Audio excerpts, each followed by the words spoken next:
Hello hackers, welcome to hack with Prince channel and आज है ethical hacking series का day 2। और आज हम बात करेंगे रिकॉनेसेंस की। पिछली वीडियो में मैंने एथिकल हैकिंग मेथोडोलॉजी के ऊपर रिकॉनेसेंस टॉपिक को डिस्कस किया था।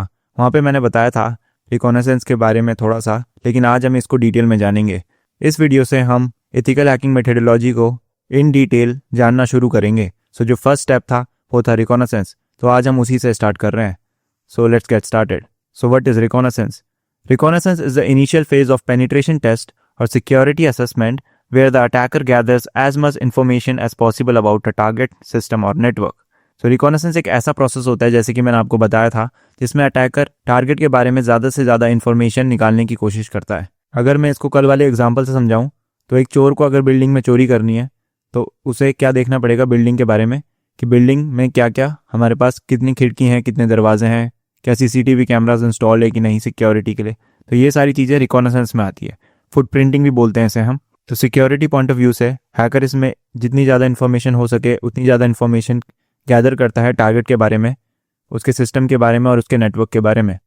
This phase helps the ethical hacker understand the system architecture, vulnerabilities and potential points of entry with the goal of identify weaknesses before attempting any exploits.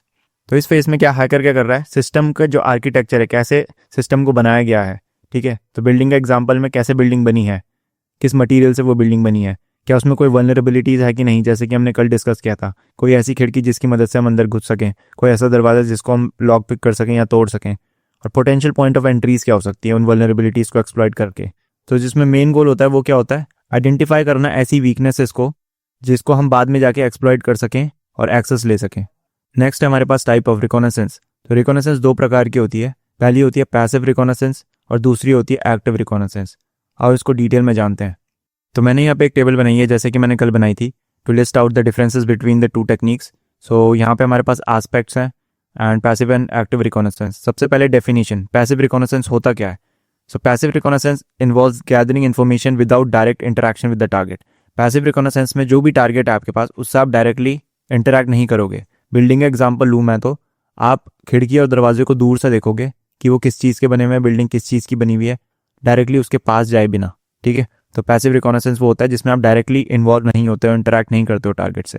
On the other hand active reconnaissance क्या होता है, it involves direct interaction with the target system to gather information. इसमें क्या करोगे, आप directly request भेजोगे target को या कुछ टेक्निक का यूज़ करोगे जिसमें आप डायरेक्टली इंटरैक्ट कर रहोगे टारगेट से। बिल्डिंग का एग्जाम्पल लें तो आप बिल्डिंग के पास जाके उन खिड़कियों को चेक करोगे कि इनमें से कौन सी खिड़की के मैं अंदर घुस सकता हूँ, मतलब उसके लॉक को चेक करोगे बाहर से कि कौन सी खुली हुई है कौन सी नहीं है, ठीक है। दूसरा है टेक्निक्स यूज। अब इसमें टेक्निक्स कौन सी यूज होती हैं पैसिव रिकॉनेसेंस में, टेक्निक्स जो यूज होती हैं जैसे कि एनालाइजिंग पब्लिक इन्फॉर्मेशन सोर्सेज, तो इसको हम ओसेंट भी बोलते हैं, ठीक है। सो पब्लिक इन्फॉर्मेशन, जितनी भी पब्लिक इन्फॉर्मेशन है किसी कंपनी के बारे में, किसी टारगेट के बारे में, गूगल सर्च से जो आपको मिल रही है, सोशल मीडिया प्लेटफॉर्म से जो आपको मिल रही है, ठीक है, उसकी वेबसाइट में जो चीज़ कंटेंट डला हुआ है उसके रिगार्डिंग, उसके ट्विटर पोस्ट या और लिंक्डइन पोस्ट से जो हमें इन्फॉर्मेशन मिल रही है, वो सारी किस में आएगी, पब्लिक इन्फॉर्मेशन जो भी है, ठीक है, जो सब पब्लिकली अवेलेबल है, वो पैसिव रिकॉनेसेंस में आती है। क्योंकि इसमें आप क्या कर रहे हो, डायरेक्टली इंटरैक्ट नहीं कर रहे हो टारगेट से, आप सोशल मीडिया प्लेटफॉर्म का यूज़ करो एज अ नॉर्मल यूज़र, और उसके बीच में आप एक तरीके से स्टॉक करते हो but legally in passive reconnaissance. और एक्टिव रिकॉनेसेंस में हम क्या करेंगे, हम पोर्ट स्कैनिंग करेंगे, डायरेक्टली हम रिक्वेस्ट भेजेंगे एनमैप की उससे और देखेंगे कौन से पोर्ट्स ओपन है वेब सर्वर में। वल्नरेबिलिटी स्कैनिंग करेंगे और नेटवर्क प्रोबिंग करेंगे using tools like Nmap and Nessus. So vulnerability scanning का एक पॉपुलर टूल है नेसेस, जिसका हम यूज़ करेंगे वल्नरेबिलिटी ढूंढने के लिए, और एनमैप का यूज़ करेंगे हम पोर्ट स्कैनिंग के लिए। तो एक्टिव रिकॉनेसेंस में क्या कर रहे हैं, हम रिक्वेस्ट भेज रहे हैं, ठीक है। जब हम एनमैप चलाते हैं तो हमारे सिस्टम से सामने वाला जो टारगेट सिस्टम है या वेब सर्वर है उसके पास रिक्वेस्ट जाती है इन फॉर्म ऑफ पैकेट्स, और उससे हमें पता चलता है कि कौन सा पोर्ट ओपन है और कौन सा पोर्ट क्लोज है, ठीक है।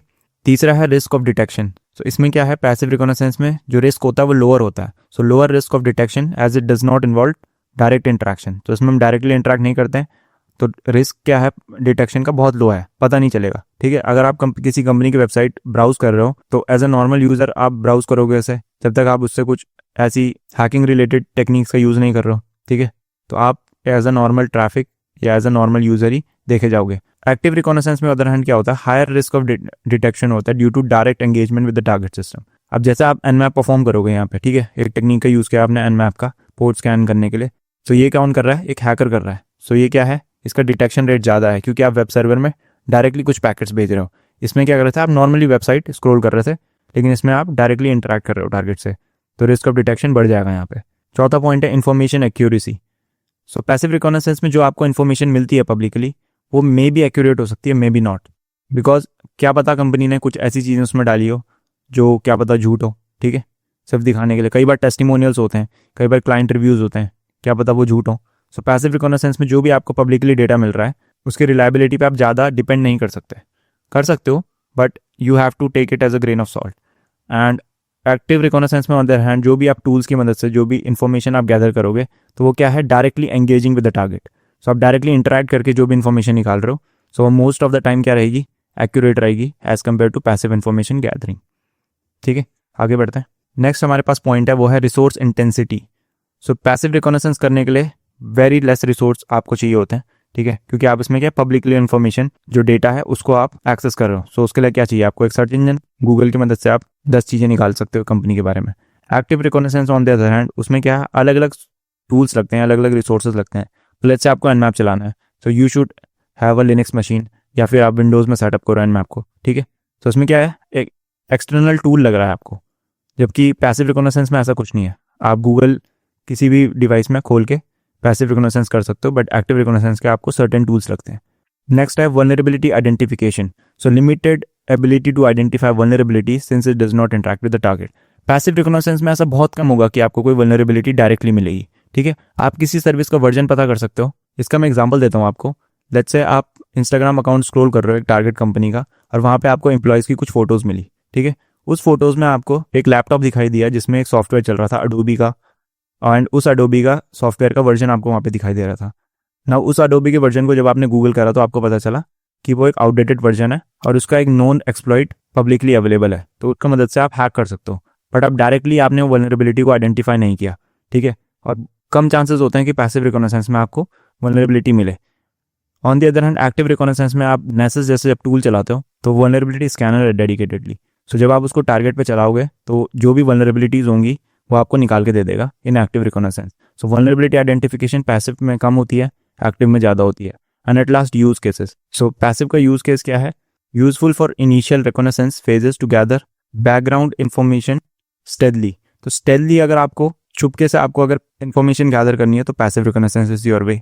और एक्टिव रिकॉग्निसेंस का क्या है, ideal for penetration test where detail system insights are needed. तो डिटेल अगर आपको इन्यूमरेशन करना है तो आपको एक्टिव रिकॉग्निसेंस करना ही पड़ेगा। तो जनरली हम क्या करते हैं, हम पहले पैसिव से स्टार्ट करते हैं, उन टेक्निक्स का यूज़ करते हैं, और उसके बाद हम एक्टिव में जाते हैं। पहले हम जितनी भी पब्लिकली अवेलेबल इन्फॉर्मेशन है उसको गैदर करते हैं, और उसके बाद हम एक्टिव वाली टूल्स और टेक्निक्स का यूज़ लेते हैं। सो आई होप आपको ये समझ में आया होगा। आज की वीडियो में बस इतना ही, मिलते हैं नेक्स्ट वीडियो में, तब तक के लिए बाय बाय।